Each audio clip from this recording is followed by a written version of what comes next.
Hello everybody, welcome back to the channel. Today I'm asking the question, why is it that the tour professionals play so better than the rest of us? How can they hit the golf ball so far and so straight? Has the answer been right in front of our eyes all the time?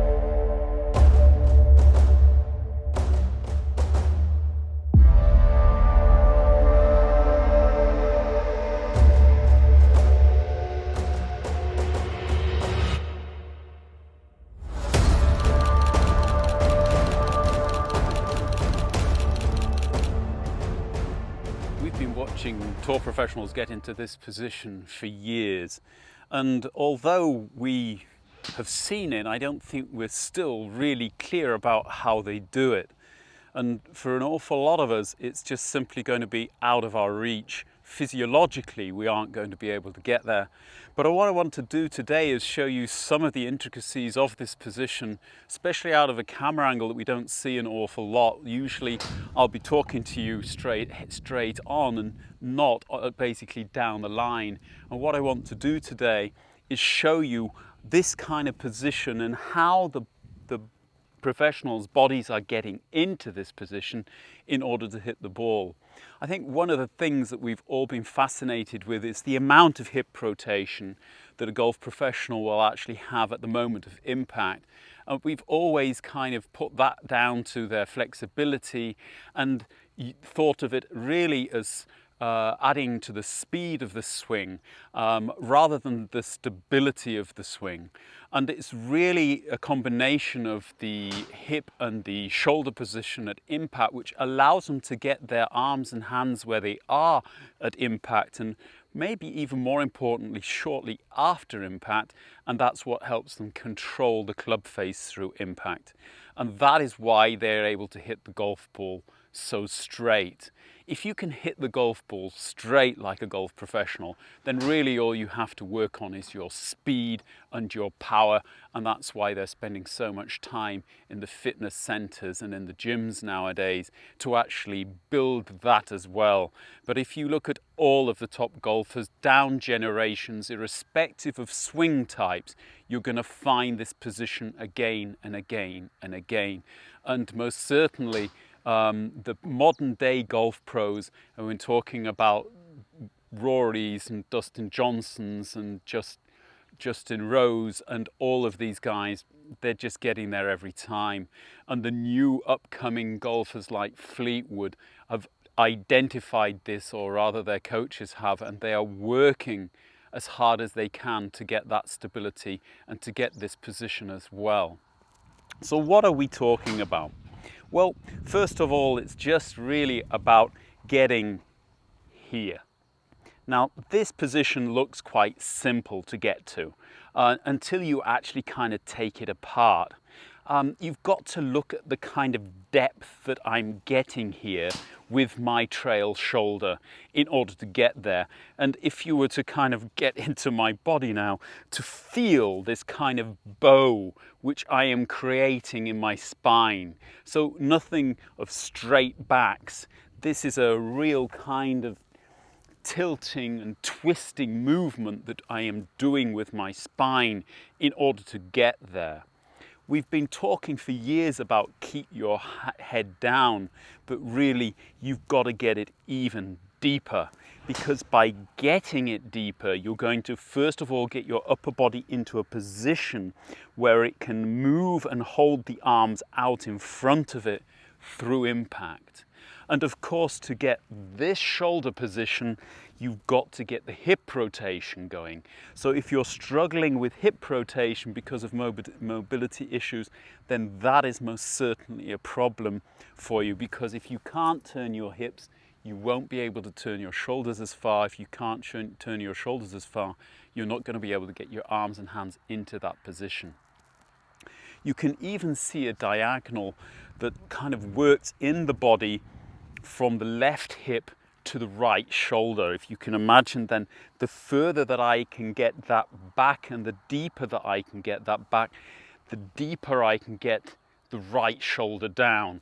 And the deeper I can get the right shoulder down, the easier it is for me to guide my hands through the golf ball, keeping this lag tension on the club through impact, and getting out the other side still in this position.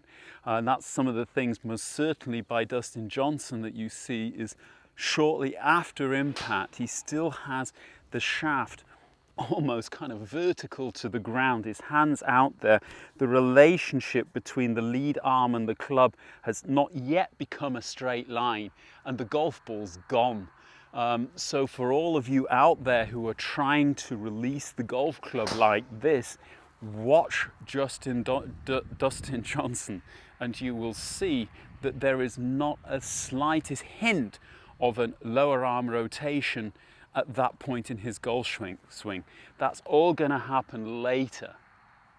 So to get back to it, why is it that we're finding this so difficult, and what could we do about it as hobby golfers and teaching professionals? Well, the first thing is obviously to try and get some mobility, and I've shown you in the past some of the drills that you can do. But first of all, I would say you want to try and simply, without a golf ball, just with a golf club, try and get to that position and see how many muscles and joints in your body are actually rebelling against you when you do that. So just taking your normal address position, if you want to, you can take a backswing, but it's really not necessary. The trick is to get the hips rotated as far as you possibly can. The further that the hips are rotated, the freer that the upper body and shoulders can move through impact. And the freer that the shoulders can move through impact, the faster and the longer that the arms and hands can move through impact. The quicker you slow down the lower body, the quicker the upper body will slow down, and the quicker the arms and hands will simply overtake, and the club will overtake the arms and hands, and that gives you this kind of flippy shot. What's also very important is as you get here is the feeling that the left arm or the lead arm is pulling the club around the body. Although at impact and shortly before, your hands are going to be out away from your body, you're not going to have them back here. They are on their way around the body. You don't want the feeling of your arms and hands being pushed out along the target line, because obviously that would hold the club face open and actually push the path into the ball, causing probably hitting it out of the shank or socket of the golf club. So that's another no-no. Once you actually find that you can get to this position, the question is not only can you get there, but can you go any further? If you can get up to chest height, or even better, shoulder height, in this position, then there is going to be no resistance here at all from your body if you're accelerating down and through the ball. And to accelerate down and through the golf ball, you have to have the feeling that everything is free here. Your body's not stupid. If it has the feeling it's running into a wall, it's going to slow down before it gets there. So getting that freedom of movement is really absolutely vital if you want to get to this position in your golf swing. The final thing for today, and don't worry, I'll be back to talk about this more very shortly, is the timing of your golf swing. You've got to get your hips out of the way quick enough, and therefore they've got to start turning before your arms start hitting. But maybe even more importantly, and you actually start hitting down with your arms, you are more likely than not to go up with your upper body. And that's exactly the opposite of what actually happens in these tour professionals' golf swings.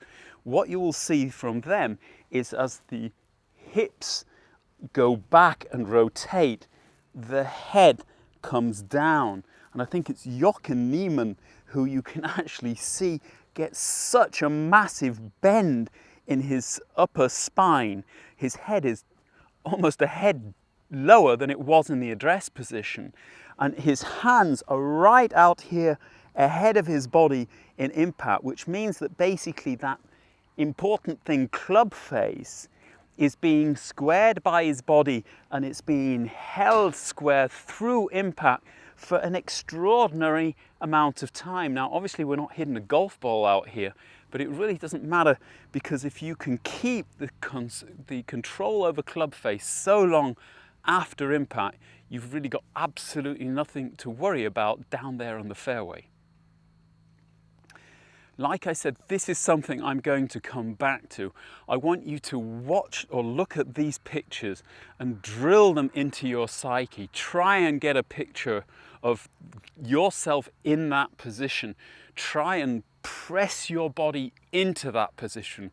Get a feeling, what's it like for your upper body to bow like this, to allow your head to go towards the ball and your hips and body to go back from the ball.